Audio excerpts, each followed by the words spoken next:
Welcome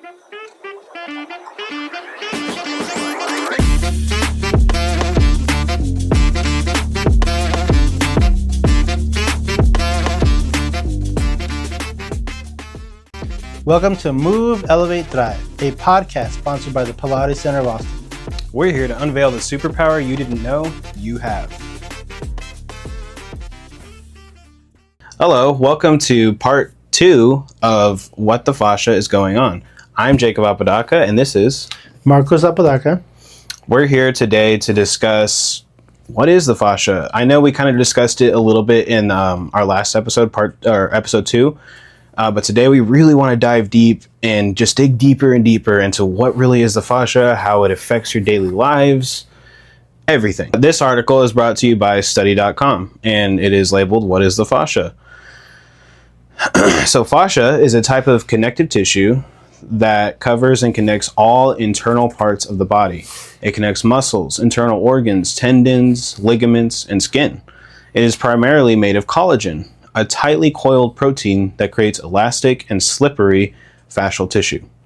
Collagen is produced by specialized cells in connective tissues called fibroblasts. Fascia is white when dissected in isolation, but often looks light pink in the body due to the red muscle tissue behind it. Fascia is highly innervated and almost as sensitive as skin tissue. There are 4 layers of fascia in the human body, all with slightly differing functions. Here are those 4 layers. So first we have visceral fascia that covers all the organs of your body, connects them together, helps them move, helps them operate properly, hopefully, unless they're restricted. The second layer is parietal fascia. This fascia lines your chest, abdomen, and pelvis. The third layer is deep fascia, and it covers like your blood vessels, all your bones, your muscles, and your nerves. And then the 4th layer is superficial fascia. And that one is almost self-explanatory, but it's okay. If you're not used to that kind of terminology, all it means is it's the skin. It's right under the skin. It's superficial. So it's right under there. That's the 4th layer. It's kind of going backwards. Is what it sounds like, right? The first layer is deep in there in the organs. Second layer is abdomen, chest, and pelvis. Third layer goes into blood vessels, bones, muscle, and nerves. And then the 4th layer is just right under your skin. That's why when we start with that first soft touch of myofascial release, you're already connecting with the fascia. The fascia is highly reactive, very highly reactive, and it starts at that 4th layer, the superficial layer. Do you have anything to add to that? Yeah, one of the things that you think about how the fascia is something that we live in all day long. Mm-hmm. One of my clients, actually, I talk to my clients all the time, and one of them actually told me today that when you're first actually created in the womb, like at the first point of conception, there's a fascia that actually surrounds the baby inside there. I'm like, it starts from there. Like it doesn't, and then we start growing skin, growing all the organs, because then it's all throughout the whole system.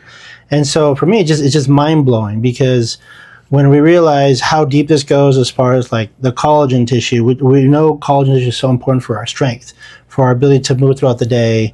And you say, okay, that's how important it is, because we ever think, well, if I'm strong enough, then I can do it. But yes, strength is good, but really a healthy fascial system is really what we're talking about. And that's why we have this prop out. So this is a tensegrity model that we use with our clients. What it shows you is the fact that our bones are actually floating inside our body, and the tissue surrounding us is helping to organize, but really the bones are not secondary, but it's just doesn't tell the whole story. And so this is a great model to help people understand what the fascia is doing. Yeah. Mm-hmm. And also to what he's saying, like the bones are floating, and you can also think about it as they're suspended, not in the air, but they're suspended in space. They're suspended and they're held by the fascia. And that's what's so cool about it. So first we've talked about fibroblasts. Now we're going to get into how does fibroblasts secrete collagen? Like, what does that even mean, right? So there's 5 different steps. There's translation, post-translational modifications, secretion, processing and maturation, assembly, and cross-linking. Those are the 5 steps. Now let's dive in. Let's figure out what those steps are. So first we have translation. This is basically like you're translating a language to someone else, right? So it's beginning with the synthesis of procollagen within the fibroblast, and it uses other cells as a template so that the fibroblast can accept the collagen and then help it secrete into these next few steps. Second step, post-translational modifications. So these chains that we just talked about undergo various modifications. So to put it in layman's terms, it's basically assembling the collagen, and it's helping it, because for something to be accepted in our body, it has to be formed. It has to be assembled. Otherwise, it's not going to accept it. It's not going to accept some random weird thing that's doing its own thing by itself. That's how, cancer is created, because the body is not ready to combat that. So anyway, now we're into the third step, secretion. So this is now ready to be secreted. Secreted means it's ready to be distributed, if you will, into the body. The fibroblasts are ready to accept collagen, which is then ready, the fascia is then ready to accept that and build it into a stronger and stronger tissue. So anyway, they're packaged in secretory vesicles and transported to the cell membrane for release into the extracellular matrix through, which is another fancy word for saying how it's distributed. It's called exocytosis, which is just a fancy way for saying it's distributed into the fascia. Now we're at the fourth step, processing and maturation. Once secreted, the ends of the procollagen are removed by enzymes, resulting in, so resulting means it's changing, for what we're talking about, resulting means it's changing into tropocollagen. That's a tough word. And then now we're at the fifth step, assembly and cross-linking. Tropocollagen molecules then spontaneously assemble into collagen fibers, which are further stabilized by covalent cross-linking via enzymes. So anyway, that's how the scientific deep dive into what fibroblasts are and how they contribute to the collagenous barrier of the fascia. And not just the collagenous barrier, the fascia itself. Because remember, the fascia is mostly made up of collagen. What do you think about that? It's just pretty amazing. Wow. Just to think about how much is actually happening inside our bodies that actually produces this collagen. Yeah. And then supports our movement, supports our communication, supports healing. The list goes on. And so, wow. So we look at what is fascia. Now we can really get a sense of where it's coming from. Mm-hmm. We'll just start from the cell, fibroblast, create all that's creation happening there. From the fibroblast, collagen. Collagen then becomes that tissue that surrounds our whole body. Yeah. It's amazing because the body can't just accept collagen, as we just saw. It has to be assembled, created. It has to go through a very specific process. Yeah. We're talking about the cellular level here, so it's going to be very systematic. It's just amazing how detailed our bodies are. We still haven't been able to recreate that scientifically, and that should tell you something. That's how intricately we are made. Mm-hmm. That's amazing. So now, would you like to get into piezoelectricity? Yes, absolutely. So let me just say one thing about that. When we started hearing about that from John, we mentioned this in our last episode too, about the piezoelectricity and how much of that is happening when we do myofascial release work with clients. When we first did a lot of those seminars, and I'll just be quick, but I just want to say you can't imagine how much change is happening because you see people just put their hands on somebody for a light amount of pressure for a little bit of time. Mm-hmm. What's going to happen? Exactly. But then you see them changing right before your eyes. Now let's talk about piezoelectricity, because I'm really excited to share what I learned and the things I experience with my clients every single day, and even with Pilates. So piezoelectricity is something to do with actually crystals. So this is something that they found out back in the 1800s. This is a long time that people are creating energy out of crystals. Okay, and so anyway, so they just a note real quick. What they commonly used was quartz crystals. Right, quartz crystals. Thank you. Just thought was interesting. So they actually squeezed this quartz crystal, and it actually changed. Now we can go into the molecules and all that, but it basically changed the molecule, the way the structure was inside the crystal, and all of a sudden you have a positive charge and a negative charge. And then if you attach a little wire into that, you can create electric current.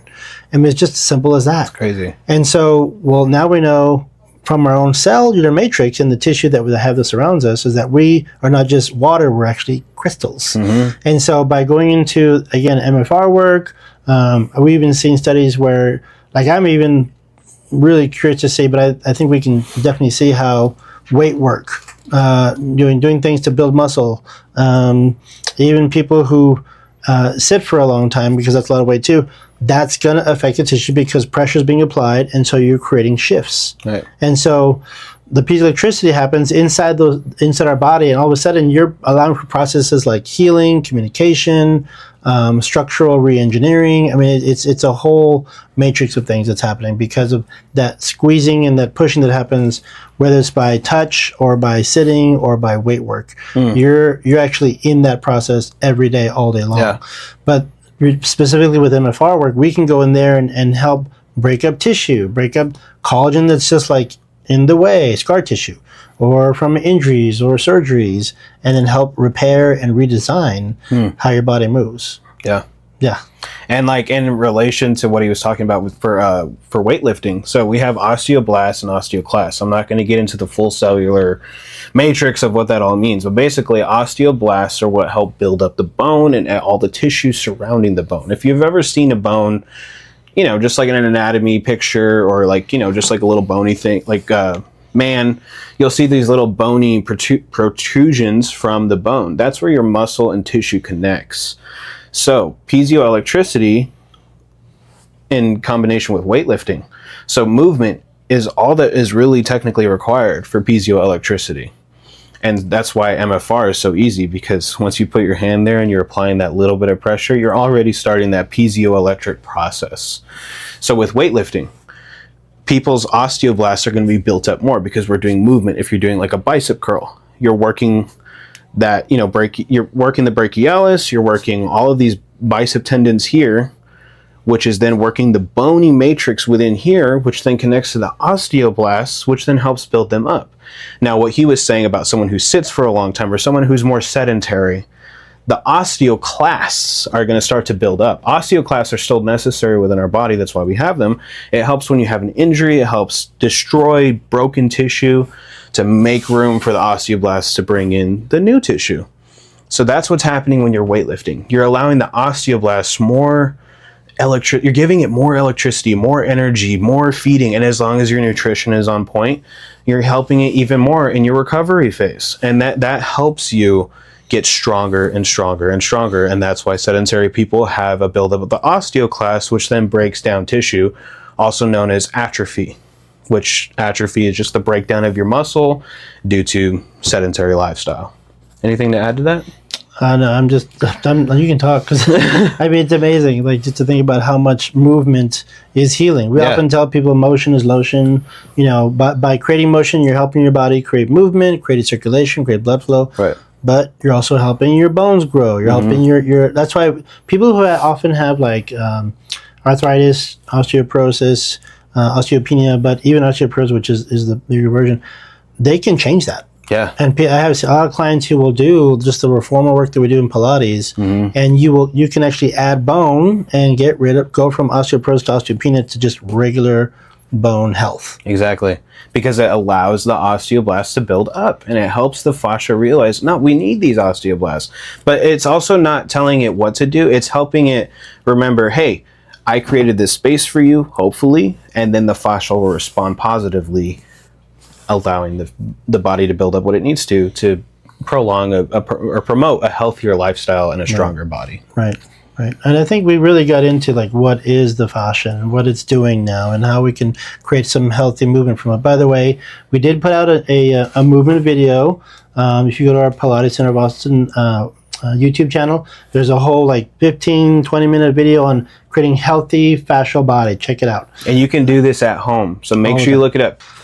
And one of my experiences of working with the fascia, I think this is helpful, is like how important our fascia is. I'm working with one of the staff here at the studio, and she does capoeira, which is Brazilian fight dancing, which is pretty amazing work.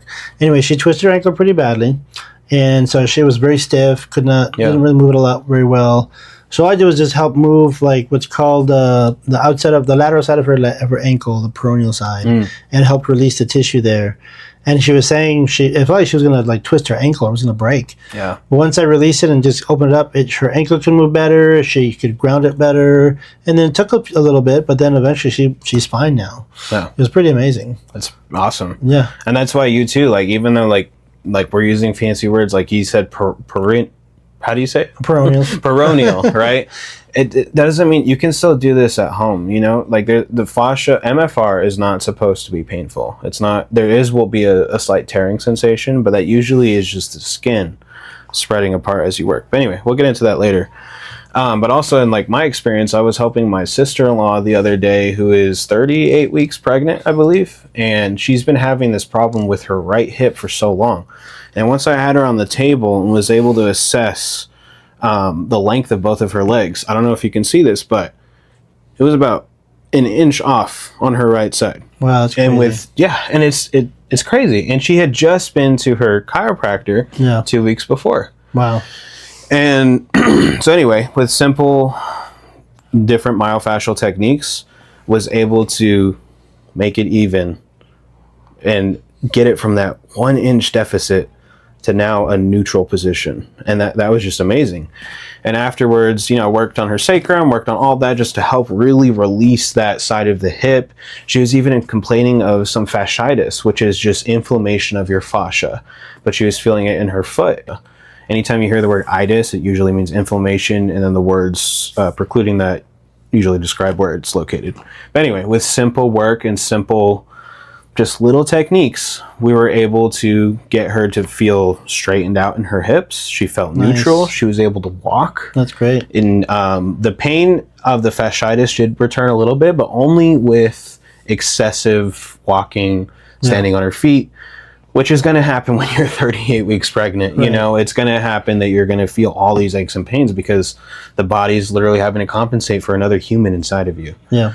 But also what I noticed while I was working on her is the moment I put my hands on where I was trying to treat her, the baby in her body instantly started to move. Wow. Instantly. That's so it cool. Immediately started to like poke like his little butt up into the air in her stomach, and you could see it. It was so cool because that's how intertwined the fascia is, as he was describing earlier in this podcast. Like just from the beginning, the fascia is already starting to form. Nice. Not that quite the beginning, but like pretty close. It's already starting to form because, and that should tell you that's how crucial it is. Yeah. For our body. Mm-hmm. That's amazing. Yeah. That's amazing. Well, one of the things that we do here at the studio, we say everybody is amazing. That's why we have this great merch. And check it out. Everybody's amazing. You're amazing. You're amazing. Like how we take our bodies, we often don't take time to listen to them, but the healing process are there. You know, how you can nurture yourself is there. Exactly. Just pay attention, listen. Everybody's amazing. This is actually a fun shirt that we did. This is called a yoga wall. And he says, I love my pelvic swing. Sounds a little strange, but it's a great tool for like tractioning. I highly encourage traction. Like for people who come to the studio, I usually like to have them hang upside down. We have an inversion table. Yeah. It helps. Again, that's gravity going the other direction. Forces create movement. Mm-hmm. And now every time that you come up with that thing, you always feel like 2 feet taller. Yeah, exactly. And so same thing here. They just love it. And so, you know, we talk about everybody's amazing. You know, come check out what we have. If you'd like to share that message with everybody else, we'd love to have you get some merch. Yeah. I think we've answered the question. Yeah. I don't know. You let us know. If you have any more questions, obviously, just let us know in the comments below, and we'll be happy to answer them. Thanks for being a part of our 3rd episode. We're glad to see you, and stay tuned for our next one. Please subscribe if you haven't yet, and let your friends know all about us. Just remember, I'm Jacob Apodaca. This is Marcos Apodaca. And we're with the PCA. Thank you for joining us. All right.